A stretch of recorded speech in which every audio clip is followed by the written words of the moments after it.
Hi everyone, I'm Ray and welcome to my kitchen. Today we are making Sloppy Joe's meets tofu. Yes, tofu. This is a surprisingly good, healthy recipe that it's got a twist on the classic Sloppy Joe recipe, and I think you're really gonna like it. So, and I want to just point out that although I am demoing the tofu version, I realize that not everyone likes tofu. And so I'm here to tell you that this is a recipe that you can swap out the tofu with lentils, beans, cauliflower, or even humanely raised organic ground turkey. So stick with me on this one because the versatility of this recipe and the fact that it comes together so easy is fantastic. And we are gonna serve this with some chopped Napa cabbage and this bread that I just discovered. Let me show you this bread. Now, I made these last night, these rolls. So let me tell you, this is from the Gluten-Free Society, and this is truly gluten-free bread. And it's so easy to make. You add a little bit of water, some egg whites, and some apple cider vinegar, and it makes these beautiful muffins, or rolls, I should say. You could make baguettes, you could make like a round loaf that would be bigger than this plate.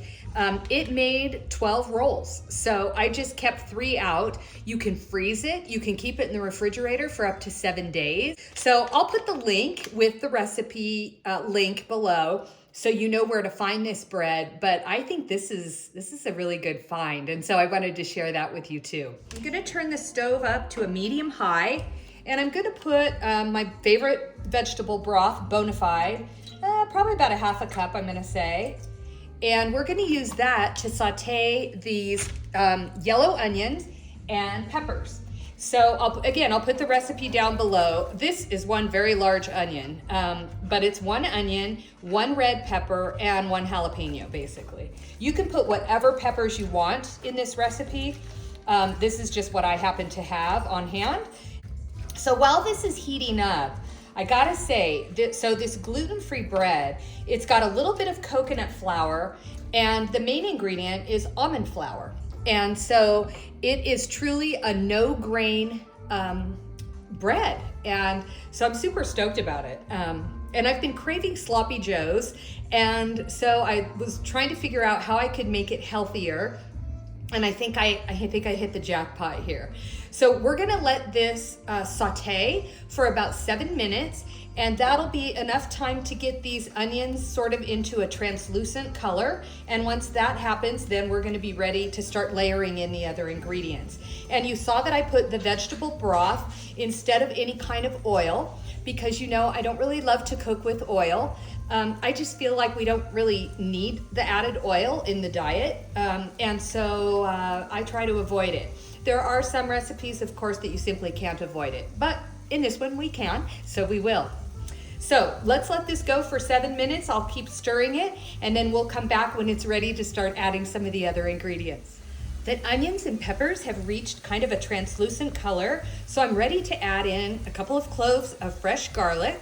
Now, this recipe has got some beautiful, bold flavors in it. We're gonna use a lot of dried seasonings, so we've got onion powder and garlic powder, we've got chili powder, we've got some ground mustard, we've got a little bit of cumin, and a little bit of thyme. So we're gonna be putting that in next, and then we're gonna turn this into a beautiful sauce. We are ready to add in the next batch of ingredients. So we're going to put in 8 ounces of tomato sauce. We are going to put in 7 ounces of tomato paste, which is gonna make it nice and thick. So I'm gonna use this little spatula to get it out of here. And here's kind of a secret ingredient. So this is some Date Lady barbecue sauce, and it's made with no sugar. It's made with dates. Let me show you, here's how it comes. And I buy it on Amazon. And again, I'll put the link below. But I consider this to be kind of a secret ingredient because if you were to buy like a Sloppy Joe seasoning at the grocery store, it would have a lot of added sugar. and a lot of other added ingredients. And I don't want any of those added sugars or chemicals in my body. And so I look for things that are made with ingredients from nature. And so that's what I love about the barbecue sauce from the Date Lady, because she uses dates. And it's really, a healthier version. And then next we're going to add just 1 teaspoon of Worcestershire sauce.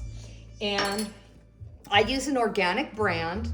Now I will say this does have 1 gram of added sugar for every 2 tablespoons. And we're using 1 tablespoon. So we are adding a little hint of sugar in the Worcestershire sauce, but that Worcestershire has less sugar than traditional Worcestershire sauce, so I'm liking that. And then the next thing is, so we've got the sauce kind of really nice here. Actually, what I want to do is I'm going to grab a little bit more vegetable broth, not because I think the recipe needs the moisture, but we've got a lot of residual tomato in these 2 containers. And so I like to use either water or vegetable broth to shake everything loose so that we get as much in our dish as possible. So let me grab the vegetable broth, let me shake it up and pour that into this, and then we'll be ready for our next ingredient. Okay, so I got all the goodness out of the can of the tomato in the jar. And next we're ready to add the seasonings. Now this seasoning blend is, you can equate this to what you would buy if you bought an envelope in the grocery store, okay? But these are much healthier ingredients. Of course, everything is organic. There's no MSG, there's no added sugar. Now we're going to grab the tofu and add the tofu. I had pre-prepared this tofu, so I do need to tell you that.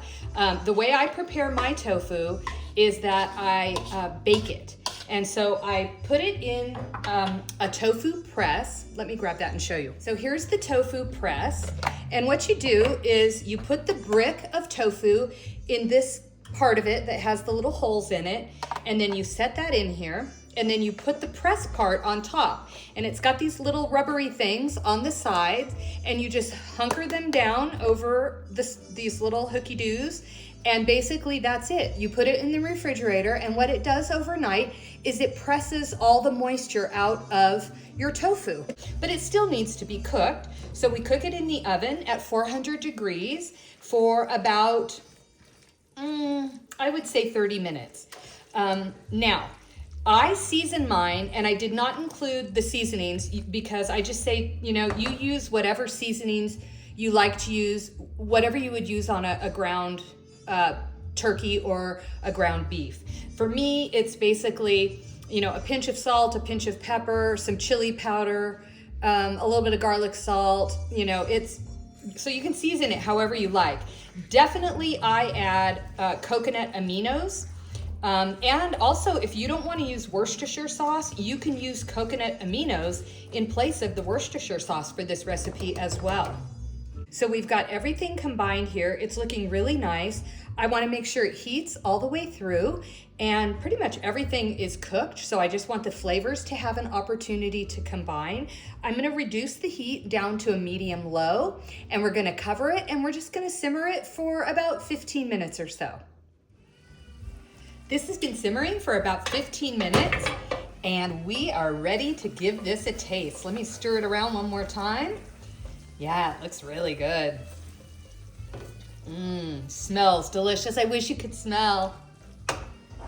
Okay, so what I did was I cut one of the rolls that I showed you into little slices, and I'm gonna make little open-faced sloppy joes here. So I'm just gonna top each one of these with just a little bit. You could make them like sliders if you wanted to, just cut the rolls in half.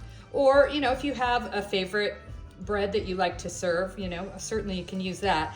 I just am trying to go gluten-free because the human body doesn't really know what to do with gluten. And so what it does is when you tend to eat gluten, it creates inflammation in the body because it sees gluten as something it doesn't recognize, an invader. And so it's doing what it needs to do to protect your body. So I don't have celiac disease, and I usually don't have any adverse effects to eating gluten, but I am trying to stay away from any kind of inflammation in my body. So I'm avoiding gluten, and so I thought this bread would be a great alternative. Okay, so I've turned off the heat here. I've got these ready. Now, we talked about using Napa cabbage, and you could turn this into a slaw if you like. I actually just like the cabbage. And so I'm just gonna top each piece with a little bit of cabbage here. Not a ton. You could eat this with a fork, which I've done before, because it kind of tends to be a little bit easier that way. Or you can eat it with your fingers. So let's give this a taste.